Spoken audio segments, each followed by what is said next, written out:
வலைக்கும் வரஹ்மத்துல்லாஹி வபரகாத்துஹு. பயந்து கொள்ள வேண்டிய பொருளாதாரம்.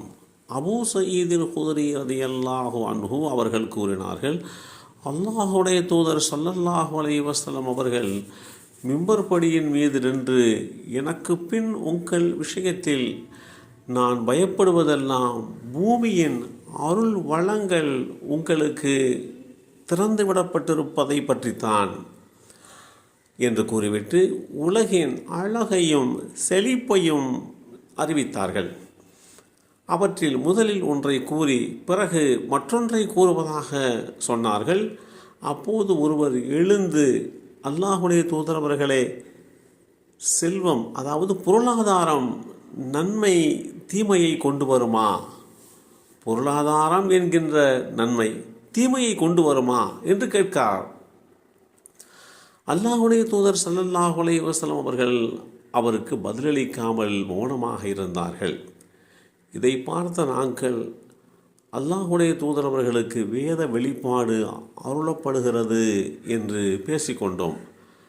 மக்கள் அனைவரும் தம் தலைகளில் பறவைகள் அமர்ந்திருப்பதை போல் ஆடாமல் அசையாமல் மௌனமாக இருந்தனர்.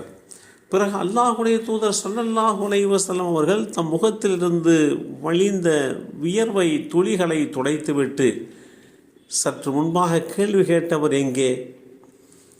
செல்வம் ஒரு நன்மையா என்று 3 முறை அல்லாஹுடைய தூதர் ஸல்லல்லாஹு அலைஹி வஸல்லம் அவர்கள் கூறினார்கள்.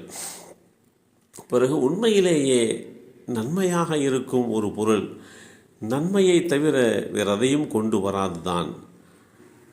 நீர்நிலைகளில் கரைகளில் தாவரங்கள் விளையும் போதெல்லாம் அவற்றை கால்நடைகள் மேய அவை நச்சுத்தன்மையுடைய புற்பூண்டுகளையும் சேர்த்து தின்பதாலும் அதிகமாக தின்று விடுவதாலும் அவை அவற்றை வயிற்று நோயால் கொன்று விடுகின்றன அல்லது மரணத்தின் விளிம்பிற்கே கொண்டு போகின்றன.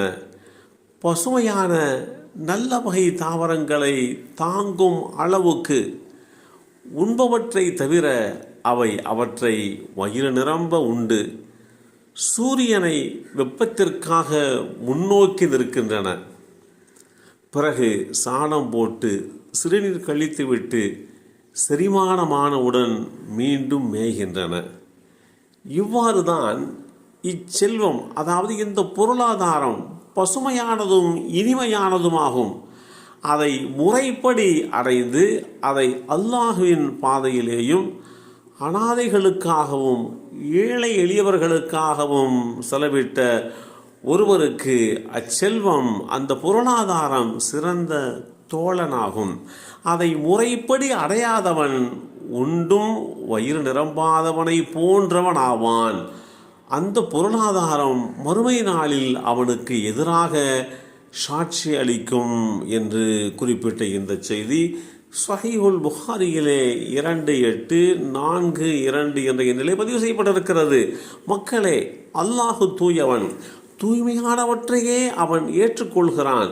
அல்லாஹ் தன்னுடைய தூதர்களுக்கு கட்டளையிட்டவையெல்லாம் நம்பிக்கையாளர்களுக்கும் கட்டளையிட்டிருக்கிறான் என்று அல்லாஹுடைய தூதர் ஸல்லல்லாஹு அலைஹி வஸல்லம் அவர்கள் கூறிவிட்டு, தூதர்களே, தூய்மையான பொருளிலே இருந்து உண்ணுங்கள், நற்செயலை செய்யுங்கள், நீங்கள் செய்வதை நான் நன்கு அறிபவன் என்கின்ற அத்தியாயம் 23 வசனம் 51 ஓதி காட்டினார்கள். பின்னர் ஒரு மனிதரை பற்றி சொன்னார்கள். அவர் தலைவிரி கோலத்துடனும் பொழுதி வடிந்த நிலையிலும் நீண்ட பயணத்தை மேற்கொள்கிறார். அவர் தம்முடைய கரங்களை வானை நோக்கி உயர்த்தி, என்னுடைய இரட்சகனே, என்னுடைய இரட்சகனே என்று பிரார்த்தனை புரிகிறார். ஆனால் அவர் உண்ணும் உணவு தடை செய்யப்பட்டதாக இருக்கிறது. அவர் அருந்திய பானம் தடை செய்யப்பட்டதாக இருக்கிறது. அவர் அணிந்திருக்கக்கூடிய உடையும் தடை செய்யப்பட்டதாக இருக்கிறது. தடை செய்யப்பட்ட உணவையே அவர் உட்கொண்டிருக்கிறார். இத்தகையவருக்கு எவ்வாறு அவருடைய பிரார்த்தனை ஏற்றுக்கொள்ளப்படும் என்று அல்லாஹுடைய தூதர் ஸல்லல்லாஹு அலைஹி வஸல்லம் அவர்கள் தெளிவுபடுத்தி காட்டினார்கள்.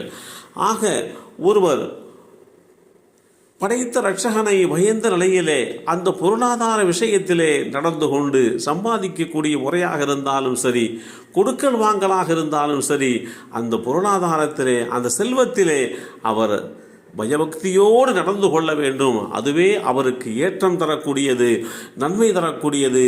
எல்லாம் வல்ல அல்லாஹு தஆலா அப்படிப்பட்ட ஏற்றம் தருகின்ற, நன்மை தருகின்ற செல்வத்தை, பொருளாதாரத்தை நமக்கும் நம் சந்ததிகளுக்கும் வழங்கி அருள் புரிவானாக. அஸ்ஸலாமு அலைக்கும் வரஹ்மத்துல்லாஹி வபரகாத்துஹு.